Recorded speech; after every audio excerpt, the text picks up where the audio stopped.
Bonjour à tous. Dans cet entraînement aujourd'hui, vous aurez à faire un AMRAP 12 minutes. Je vous rappelle, AMRAP signifie as many rounds as possible, ce qui veut dire que vous devez faire le maximum de répétitions possibles dans ce chrono de 12 minutes.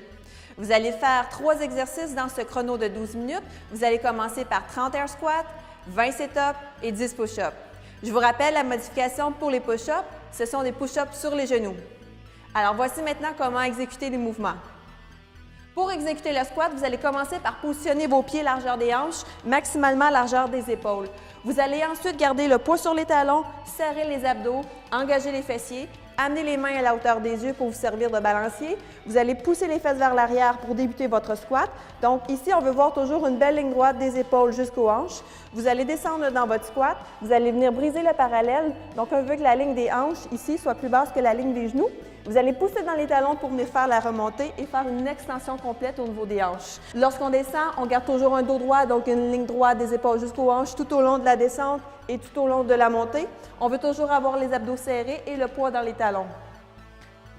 Si votre flexibilité, votre mobilité ne vous permet pas de descendre et de venir briser le parallèle comme ceci, alors commencez et descendez jusqu'au maximum de ce que vous êtes capable et puis remontez, faites une extension complète, toujours en gardant le poids sur les talons.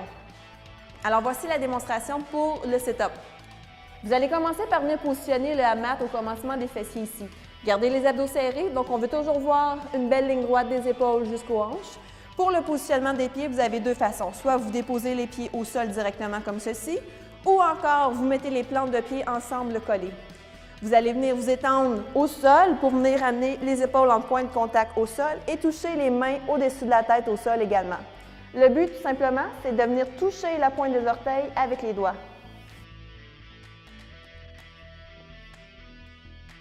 Un autre objectif durant le sit-up, c'est de pouvoir amener la ligne des épaules en avant de la ligne des hanches. Donc ici, no rep.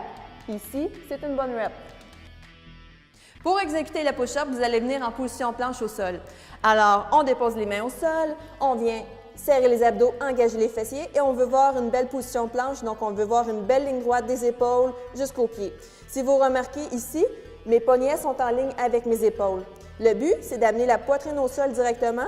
Donc, on contrôle la descente, on garde les coudes le plus près possible du corps, on touche la poitrine au sol et on pose dans les mains pour la remontée. Donc, les coudes sont bel et bien barrés, épaules, coudes, poignets alignés à la fin de l'exécution du mouvement. Alors, voici encore, je serre les abdos, j'ai une belle position planche, je garde les coudes près de mon corps, je touche la poitrine au sol, je pose dans les mains pour venir faire une extension complète au niveau des bras. Pour modifier le push-up, on peut faire des push-ups sur les genoux. Alors, c'est la même position que le push-up régulier. Tout simplement, on va venir faire un point de contact avec les genoux au lieu de faire un point de contact avec les pieds. Alors, position de départ, je viens tout simplement serrer les abdos, engager les fessiers. J'ai une belle ligne droite des épaules jusqu'aux genoux. Je viens descendre la poitrine au sol, je garde les coudes le plus près possible de mon corps, je touche la poitrine au sol, je pose dans les mains pour venir faire une extension complète au niveau des bras. Bon workout!